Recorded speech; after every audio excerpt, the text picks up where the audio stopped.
Hello and welcome to Product London Fan TV. Ali here, bringing you my match reaction to England 1, Serbia and Montenegro 0, and a quick update for you. Total minutes played at the Euros: Mark Guéhi 90, Lewis Dunk 0. Let's get straight into Mark Guéhi's performance, and I thought it was very good, as was, to be fair, the whole of the back line of England. And they had to, didn't they, play very well with the pressure that Serbia and Montenegro mounted in the second half. And I think this was an acid test for Guéhi, because one of the things said against him being in that back line is perhaps he's not as commanding in the air as Maguire is, and Stones needs that sort of commanding defender alongside him. But I think he really stood up to be counted against probably one of the teams who will be more of a threat in the air in the tournament. He was what we know Guéhi to be: great on the ball, calm, poised and collected, and a good education, isn't it, for all those pundits out there who just have an inherent top six bias, who've been talking about Guéhi as if he's like an academy player on a trip. You know, it's almost like he's never captained the Premier League team and played outstanding against some of the top Premier League teams over the last few years. He did extremely well tonight, and hopefully that's educated a few. And I tell you what, the inherent bias is there when they're talking about what the solutions could have been tonight. Because let's be honest, after the first half an hour, it was a bit worrying from England, really. You know, yes, it's great, we've won the first game, and props to the team and to Southgate for that, because that's always an important hurdle to get over. And Southgate shown himself very good at navigating through the tournaments in the early stages, but it wasn't promising in terms of us going one better and winning the tournament. And I think Cesc Fabregas nailed it for me in his punditry at half-time, because he was saying that England started well first half an hour, but they've got to find consistency in keeping that play and that momentum going. And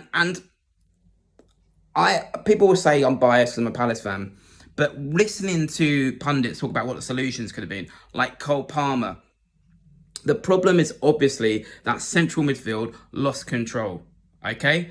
They lost control, the Trent experiment has not worked, and there is a player on that bench who every time he will get on the ball will look to play the forward pass, will, on his England debut, had 100% accuracy in keeping the ball.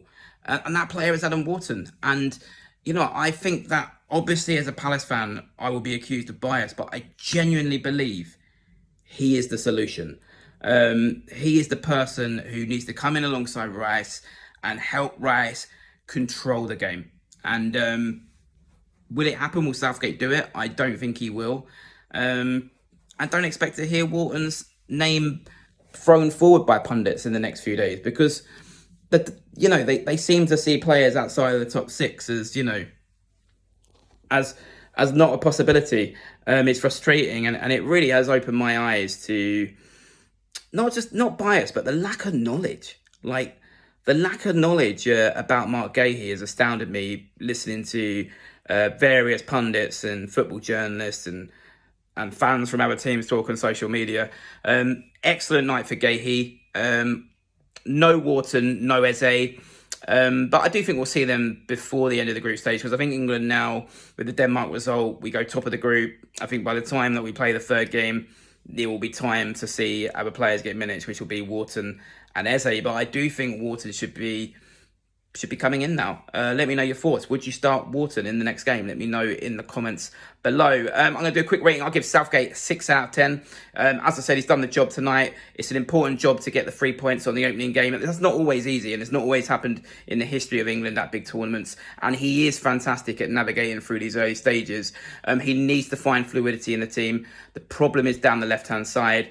Obviously, with Trippier not being naturally left-footed, that doesn't help. Luke Shaw needs to come in by the knockout stages if we're going to have a chance.